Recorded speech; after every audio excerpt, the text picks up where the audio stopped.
Well, it's becoming like a season of the X-Files, the government not backing down from their conspiracy theory that the Indian government was somehow behind this controversy about the convicted attempted murderer who got direct access or wanted to get direct access to the Prime Minister. The Conservatives have countered with a conspiracy theory of their own. It's all, they say, a cover-up. So they want the Prime Minister's National Security Advisor, Daniel Jean, who briefed journalists to now publicly answer questions about what really happened. They've used every tactic in the book to do it: opposition motions, a 20-hour voting marathon filibuster, even a vote in the Senate to get some answers. What should we all know? To talk about that and the national daycare debate, the Scrum is back. Laura Stone, Joyce Napier, Craig Oliver, and we welcome back our special guest, former NDP leader, Tom Mulcair. Well, Tom, great to have you back on the program. Good to see you too. Let's talk about this because, as we were talking about, you're the only privy councillor on the NDP. In other words, you could actually get a secret briefing. Yes, I could.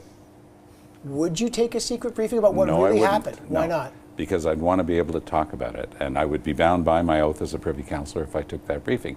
But the government is faced with a dilemma right now. They're trying to say one thing and its opposite and convince people that both are true. That's a simple philosophical impossibility. They keep saying, well, what we told the journalists didn't contain any secret information, and then we're saying on the opposition side, well, then reveal that. And they say, no, we won't, because it has secret information. But it should be public. Of course it should be public. I mean, at some point, the government's credibility is involved here. They keep saying that there was this conspiracy by the Indian government, and they were able to trip us up. Well, that reveals a whole bunch of other problems. Are our security forces so weak that they can be tripped up so easily by the Indian security forces? If it is indeed true, I don't think it makes any sense, by the way. But we have to get to the bottom of it, and Canadians have the right to know. In a sense now, we've gone beyond India. We're not talking about the Soviet Union, because the foreign minister said when we kicked out all of these Russians that in some cases they had used their diplomatic cover to undermine Canadian democracy. Right. What? What was that all about? I think we would like some answers if they somehow hacked into manipulating media, manipulating public opinion. What did they do to undermine our democracy? Don't we need to know that? We're not allowed to know that either. Yeah, no, and all we got was a written statement. So we have no responsible ministers in the last 4 days that have explained how we have evicted these four supposed agents, Russian agents, how we evicted them, and the three others that are not going to be able to come in, because it's 7 in all. We know nothing about it.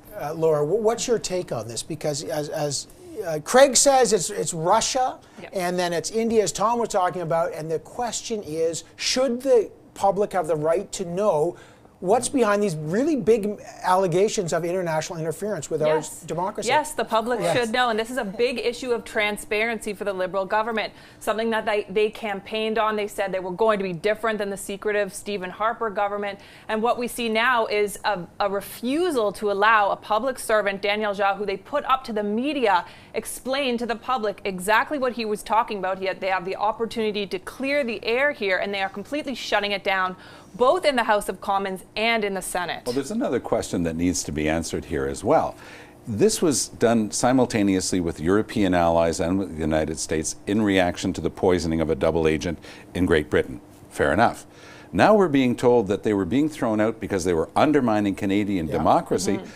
So that had nothing to do with the poisoning. Why did we wait for something to happen in another country before doing something about these people who were undermining the very democracy of our country? And how long were they doing it for? Yes, exactly. How long were they doing it in Canada before we find out that they're out and don't understand even why? Why? But my question is, why does the public accept the idea that the government says this is all classified, we can't comment? In the United States, there's allegations of Russian interference. They have an open hearing. Absolutely. If Mr. Jean, the National Security Advisor, wants to testify, at some point, if he's asked a question, he can say, I cannot comment on that, it's classified. I get that. I don't get you'll never see him again. And what are the implications for the next election, by the way? We know how much Mr. Putin hates our foreign minister because of her close connections in defense of Ukraine.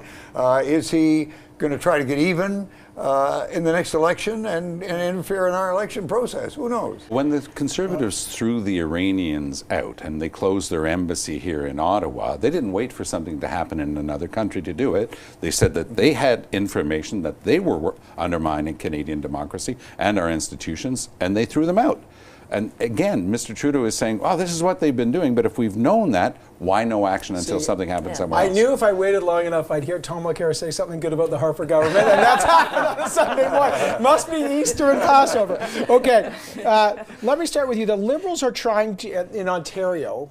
Look, they're fighting for their political lives, right? They're polling lower than some communicable diseases, but they're trying to climb up, and I get that. They've now launched a huge budget, billions of dollars in deficit. One of their key promises, Tom, is childcare, free childcare for 2.5 to 4.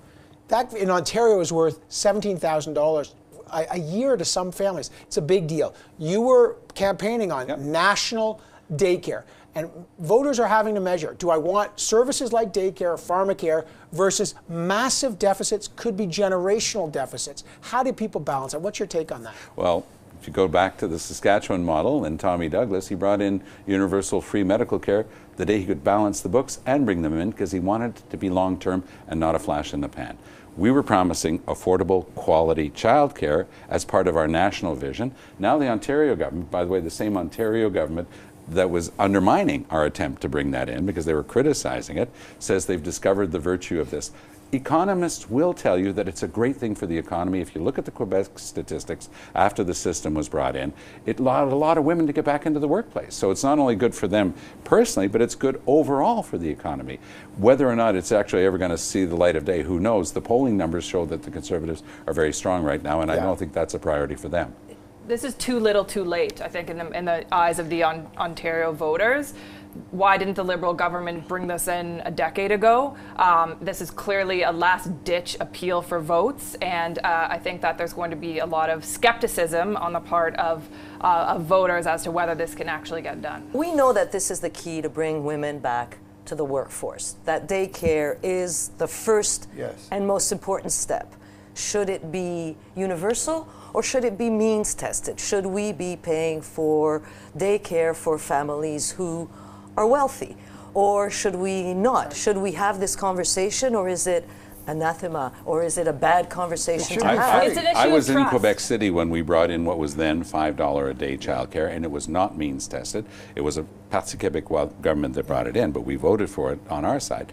But what they said was people in the higher tax brackets are already paying a lot more for this system because of their taxes. Everybody's paying the same amount. That's changed. Now it's means tested, and it's going to be part of the upcoming general election campaign that starts this summer because October 1st, Quebec is in a general election. We'll get to find out how people have reacted to some of those changes. That's interesting, though. Last question to Tom Mulcair. Look, Laura Stone did great work this week on the story of the NDP leader Jagmeet Singh, and he had stripped one of his senior members of a pretty important position when he didn't vote along party lines.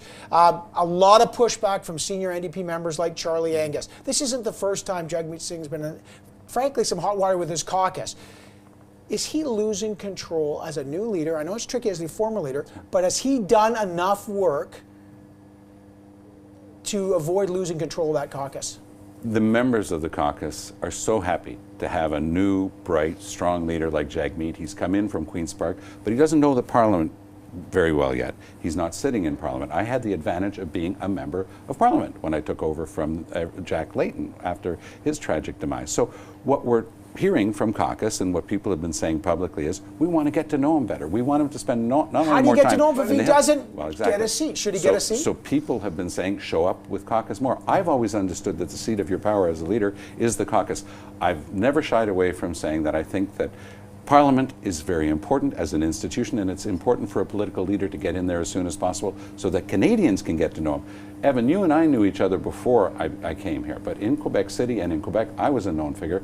It was thanks to the work that I did as Leader of the Opposition, mostly toe-to-toe with Stephen Harper, that had the advantage for me of letting me become known in the rest of Canada. I think that the rest of Canada should know Jagmeet Singh. You would advise him to get into Parliament? I've already given that advice. No, you have. Get in. The party knew when they appointed him that they were taking a big chance. I think now they're learning what a big chance they took. There's a lot of unhappiness in the caucus, that's my understanding, with the way he's managing, and they're going public with their unhappiness. Exactly. The leader of a federal party should sit in Parliament. That's it. You're quite right. That's the way he's going to get known. That's the way we will learn what his policies are, what his questions are, where he's going.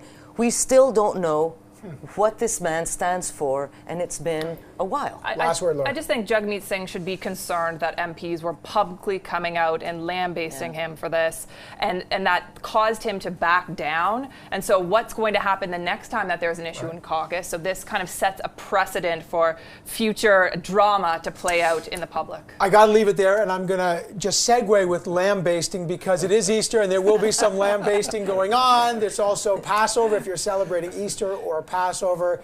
Have a great holiday, or both, as Tom and I are going to be, and Laura as well. Have a great weekend.